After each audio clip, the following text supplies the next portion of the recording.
welcome back to this channel CSR Net Life Science, and I'm today is Raksha Bandhan, so there is best wishes to Raksha Bandhan and आप सभी CG set और net दोनों की तैयारी कर रहे हैं, राइट। तो काफ़ी लोग तो ऐसे हैं जिनका CG सेट में सिलेक्शन हो गया है, पर हाँ कुछ लोग ऐसे हैं जिनका अगर बॉर्डर लाइन से सिलेक्शन रह जा रहा है, मतलब उनके मार्क्स जो हैं वो कट ऑफ के आसपास ही बनने के चांसेस हैं। तो उनके लिए एक बहुत बड़ी खबर है और ये बहुत बड़ी अपॉर्चुनिटी है कि वो दिसंबर वाले नेट में प्रिपेयर कर सकते हैं। तो मैं आपके लिए लेकर आई हूँ एक 3 महीने की स्ट्रैटेजी, और अगर आपको ये स्ट्रैटेजी ठीक लगती है तो आप लोग इसे फॉलो कर सकते हैं, और अगर आपके कोई सजेशन है तो आप कमेंट सेक्शन में सजेस्ट कर सकते हैं। ओके, तो हम स्टार्ट करते हैं। सबसे पहले तो CG सेट है क्या, तो जो लोग CG सेट दे चुके हैं उन्हें तो पता ही होगा, पर कुछ ऐसे लोग होंगे जो अभी मास्टर्स में होंगे या अभी जस्ट इसको पहली बार देने भी वाले होंगे या अदर स्टेट के भी होंगे। तो मैं आपको बता दूं कि CG सेट जो है एक सेट स्टेट एलिजिबिलिटी टेस्ट है, जिसमें 2 पेपर होते हैं, पेपर 1 एंड पेपर 2। तो पेपर 1 में जो होता है वो जनरल पेपर होता है, ऑल सब्जेक्ट के लिए सेम पेपर होता है पेपर 1। ओके, जो पेपर 2 होता है वो स्पेसिफिक होता है। तो ये जो चैनल है अगर लाइफ साइंस का, तो मैं ये एक्सपेक्ट करती हूँ कि आप सभी लाइफ साइंस के स्टूडेंट हैं। तो जो हमारा पेपर 2 होगा अगर देखा जाए तो वो होगा लाइफ साइंस का, ठीक है। आप किसी भी ब्रांच से अगर बॉटनी, जूलॉजी, माइक्रोबायोलॉजी, तो आपको लाइफ साइंस के अंडर ही आएंगे, जैसे कि हम नेट में आते हैं। और पेपर 2 हमारा लाइफ साइंस का ही होगा। पर पेपर 1 क्या होता है, जो पेपर 1 है वो हमारे लिए डिफरेंट पड़ जाता है, क्योंकि जो CSIR नेट का पैटर्न है उसमें जो पार्ट ए आता है वो बिल्कुल ही डिफरेंट है। ओके, पर जो इसका पेपर 1 है वो हमारा किससे रिजेंबल है, वो हमारा है मिलता जुलता हुआ UGC नेट से, ठीक है।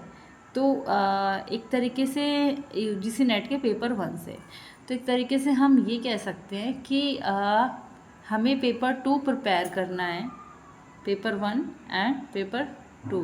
तो पेपर 2 हमें प्रिपेयर करना है लाइफ साइंस का, जिस सब्जेक्ट से हम हैं, और पेपर 1 हमें प्रिपेयर करना है जो कि जिसका सिलेबस है UGC नेट की तरह। ओके, तो ये थोड़ा सा टफ टास्क पड़ जाता है CSIR वालों के लिए, क्योंकि जस्ट 2 डिफरेंट सिलेबस हमें क्या है एक पर्टिकुलर टाइम में कवर करने पड़ते हैं, ठीक है। लेकिन क्योंकि CG सेट की सबसे अच्छी बात क्या है कि यहाँ पे कोई नेगेटिव मार्किंग नहीं है, तो ये चीज़ भी आपको आपके सक्सेस की तरफ लेके जाती है। और जबकि हम नेट की बात करें तो नेट में क्या है कि माइनस मार्किंग हो जाती है, तो कई बार हम आते हुए भी कई चीज़ें क्या है गलत करके आ जाते हैं, ठीक है, जिस वजह से मार्क्स कम आ जाते हैं, और कुछ लोग 0.1 0.5 ऐसे कई मार्क्स से रह जाते हैं, तो उनका नेट क्वालिफाई नहीं हो पाता है, ठीक है। तो ये है हमारा CG सेट। अब बात आती है कि हम तैयारी कैसे करें, कैसे शुरुआत करें। तो जैसे जो एस्पिरेंट हैं जिनके कुछ मार्क्स से CG सेट रह रहा है, तो ऑफकोर्स उनका एक बेस तैयार होगा लाइफ साइंस का।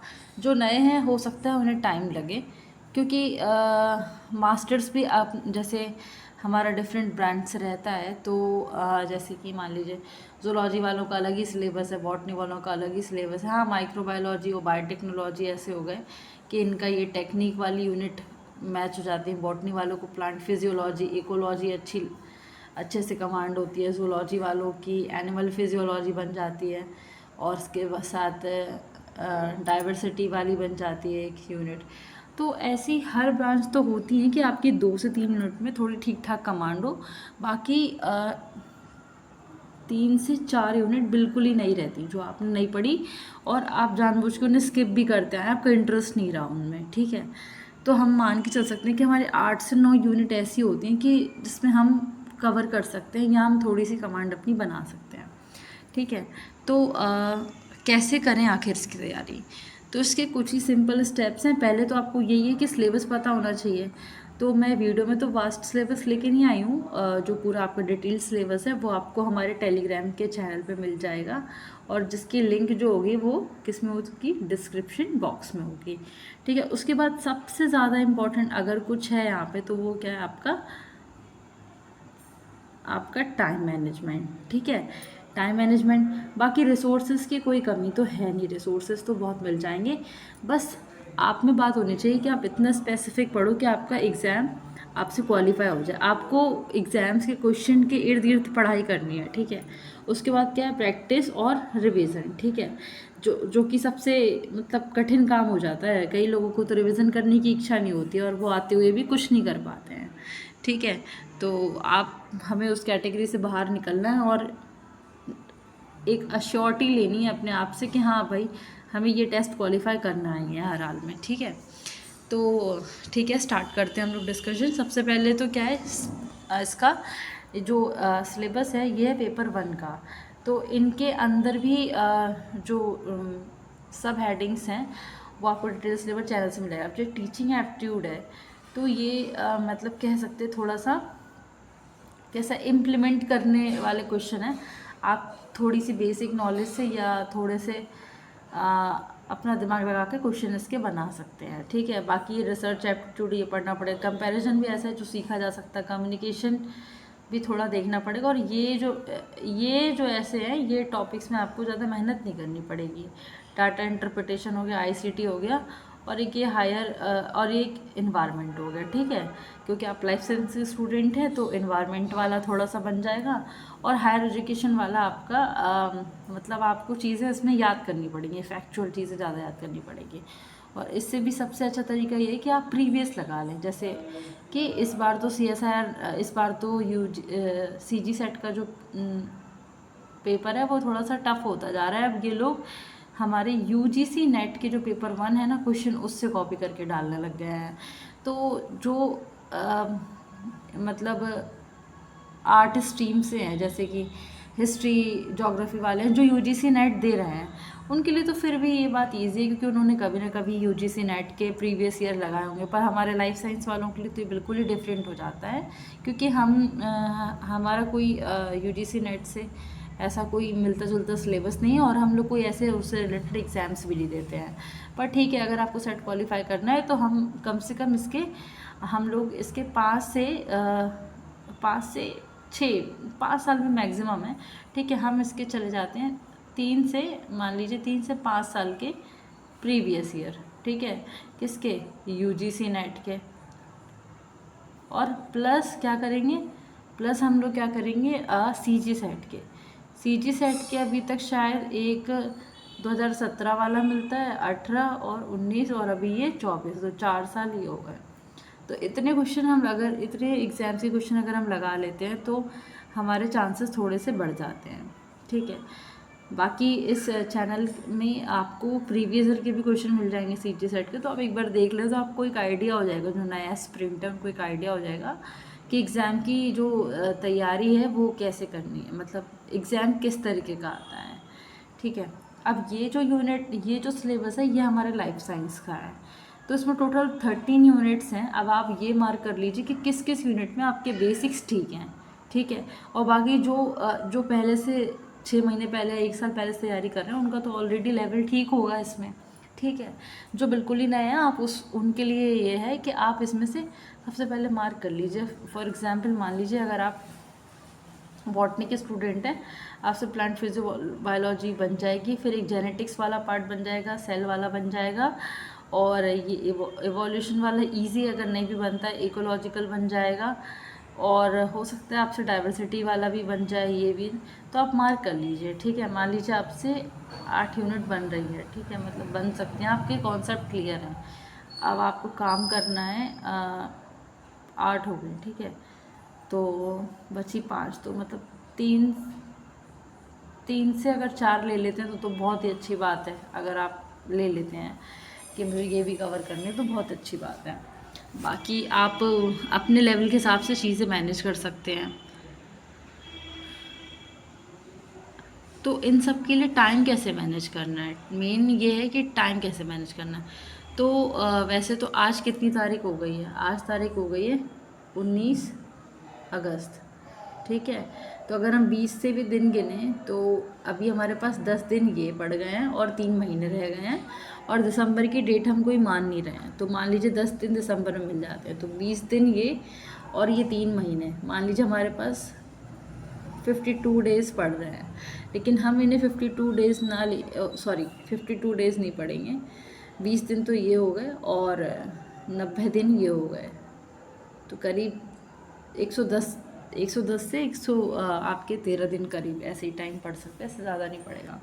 तो हम ये जो 20 दिन हैं इन्हें नहीं लेते हैं, ठीक है। मान लीजिए आपके पास 90 दिन है, ठीक है, और एक एक यूनिट को एक वीक देते हैं, ठीक है। 2 3 4 और यहाँ से ही गिन लेते हैं 5, ये दिन छोड़ देते हैं, 6 7 8, ठीक है। 8 यूनिट। इसी तरह हम नेक्स्ट आगे जाएंगे तो ये 9 10 11 12 और ये जो बीच के दिन होंगे तो 13 यूनिट का टाइम मिल सकता है। लेकिन अगर मान लीजिए आप टारगेट करके चल रहे हैं 11 यूनिट, ठीक है, मान के चल रहे हैं आप 11 यूनिट, तो 11 यूनिट से भी मतलब मुझे क्या ठीक लगता है मैं वो बोल रही हूँ आपको। आप ये 6 डेज़ जो है ना, इनमें आप इनको आप पढ़िए, ठीक है। और ये जो सैटरडे का दिन है इसको आप रखिए मार्जिन में, कि मान लो ये जो आपने जो इन 5 दिन के अंदर के लिए जो टारगेट बनाया था और वो कवर नहीं हो पाया, वो आप कवर करोगे इस दिन। मान लीजिए, देखिए ऐसा तो है नहीं कि हम कोई भी टाइम टेबल बनाते तो स्ट्रिक्टली फॉलो कर पाते हैं। तो मान लीजिए कुछ भी आपका काम आ गया, इस वजह से आप नहीं पढ़ पाए, तो आप वो दिन सैटरडे के दिन कवर कीजिए, और संडे को आप पूरा बाइंड अप, मतलब उस यूनिट को पूरा कंप्लीट करके आपको साइड रखना ही है हर हाल में, ठीक है। बाकी आवर्स में अगर हम इसी तरह हम लोग सेकेंड यूनिट का करते हैं, ठीक है, थर्ड का करते हैं, फोर्थ का करते हैं, और एक एक दिन के मार्जिन में हम अपना पेंडिंग कवर करते हैं, और संडे को हम अपना पूरा एक बार एनालिसिस कर लेते हैं कि हाँ हमने इस यूनिट में कैसी कमांड की।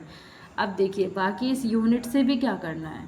5 सबसे पहले आपको क्या करना है, रीड, मतलब रीड इन द सेंस जो आपके नोट्स हैं, जो आपको कहीं से नोट्स मिले हैं या आपके पास नोट्स हैं, उन्हें आपको पढ़ना है बार बार, दिन में जितना हो सकता है उतना, मतलब 2 से 3 घंटे तो लग ही जाएंगे, क्योंकि आप क्या इन 5 दिन में अपनी एक यूनिट, जो एक यूनिट है उसको भी आप 5 दिन में डिवाइड कर लोगे कि मुझे इतने सब पॉइंट्स एक दिन में निपटाने हैं। फॉर एग्जांपल एक यूनिट के अंदर मान लीजिए सेल यूनिट है, तो उसके अंदर 5 से 6 सब पॉइंट्स हैं और उनके अंदर और सब पॉइंट्स हैं। तो आप ये देख लीजिए कि जो छोटे छोटे पॉइंट्स हैं, जो छोटे छोटे टॉपिक्स हैं, उन्हें आपको एक दिन में आप ज़्यादा कवर कर लोगे, तो आप अपने अकॉर्डिंग वो बना लीजिए। अब मान लीजिए आपने वो यूनिट कवर कर ली, तो रीड करेंगे आप, मतलब अपनी रिवीजन टाइप का करेंगे, और 1 से 2 घंटे कम से कम आप क्या करेंगे, प्रैक्टिस, ठीक है। तो revision practice, read revision practice, read revision practice, ये रहेगा आपका, ठीक है। तीनों चीज़ें आप करते जाइए, ठीक है। तो इस तरीके से आप करते जाएंगे तो हो जाएगा। और एक दिन का आधा घंटा या 1 घंटे का टाइम आप देंगे अपना पेपर 1 को, ठीक है। या 2 दिन में आप 1 दिन भी दे सकते हैं, मतलब अल्टरनेटिव डेज भी आप चूज़ कर सकते हैं, ठीक है, पेपर 1 के लिए, ठीक है। तो ये हो गया पेपर 1। और पेपर 2 को आपको रोज़ लेके चलना है, ठीक है। अगर आप ऐसे डिवाइड करेंगे और कंसिस्टेंसी से पढ़ेंगे, मैं डेफिनेटली कह सकती हूँ कि आपका टेस्ट क्वालिफाई हो जाएगा, ठीक है। तो ये हो गया आपका पेपर 2 सॉरी पेपर 2 आपका ये हो गया।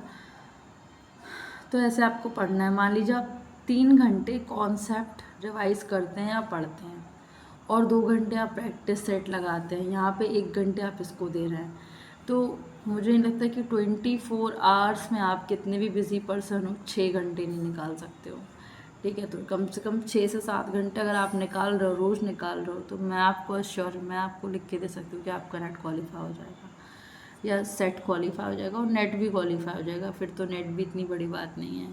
पर हाँ, हमारी आदत थी कि हम खुद को बहाने बहुत ज़्यादा देते हैं, उसके बाद फिर जब क्वालिफाई नहीं होता है तो फिर बस बुरा लग जाता है, ठीक है। तो हमें खुद को बहाने नहीं ढूंढ देने, खुद को एक वजह देनी है पढ़ने की, ठीक है। तो ये हो गया। इसी तरह सितंबर, अक्टूबर, नवंबर हम लोग ये चलेंगे। और जो यूनिट्स हैं वो आप अपने अकॉर्डिंग ले सकते हैं कि आप पहली यूनिट पहले कौन सी यूनिट निपटाना चाहते हैं।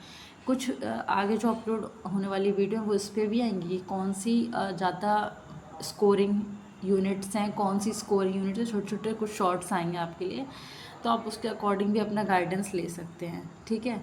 अब अगर हम लोग दिसंबर में भी देख ही ले तो मान लीजिए अगर 10 तारीख को पेपर होता है, सपोज दैट, ठीक है, 10 को तो नहीं होगा, वैसे संडे को ही होता है, तो मान के चलिए इसमें से किसी ना किसी 1 तारीख को होगा पेपर, ठीक है। मान लीजिए 14 को होगा, तो फिर भी हमें कितने दिन मिल रहे हैं? 10 दिन तो आराम से मिल रहे हैं। 10 दिन फिर हमें अपने क्या देने हैं? पूरे रिवीजन के देने हैं। आपको ये मान के नहीं चलना है कि दिसंबर के दिन मेरे पास हैं भी, आपको ही मान के चलना है नवंबर मतलब 30 नवंबर तक आपको अपना सब कंप्लीट कर लेना है।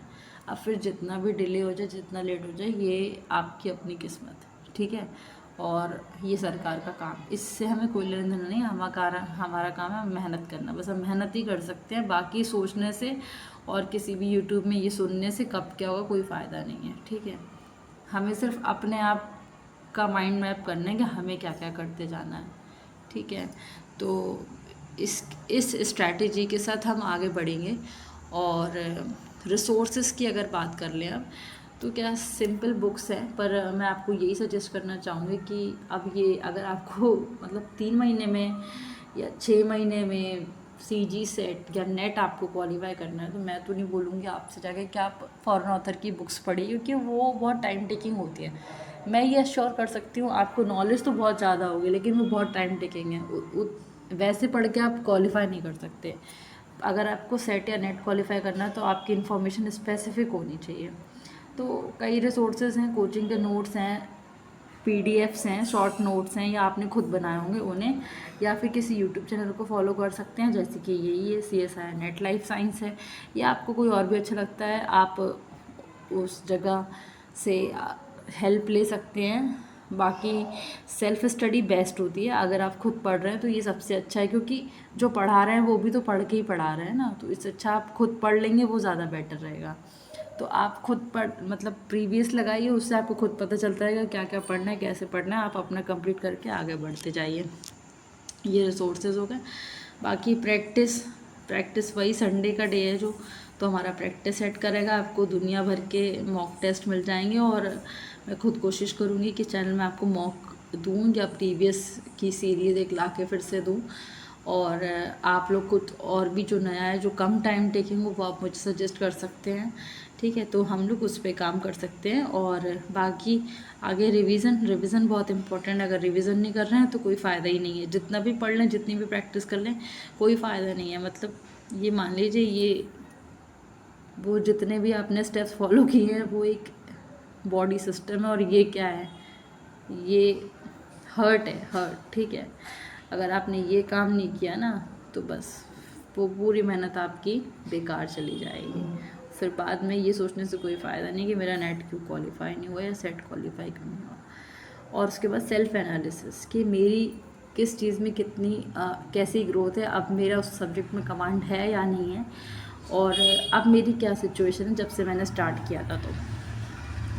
तो थैंक यू सो मच। और प्लीज़ चैनल को सब्सक्राइब कीजिए, शेयर कीजिए। अगर आपके कोई डाउट है तो प्लीज़ कमेंट कीजिए, और जितना हो सकता है वीडियो को शेयर करें, और आप अपने सजेशंस मुझे दें। So thank you very much, good night.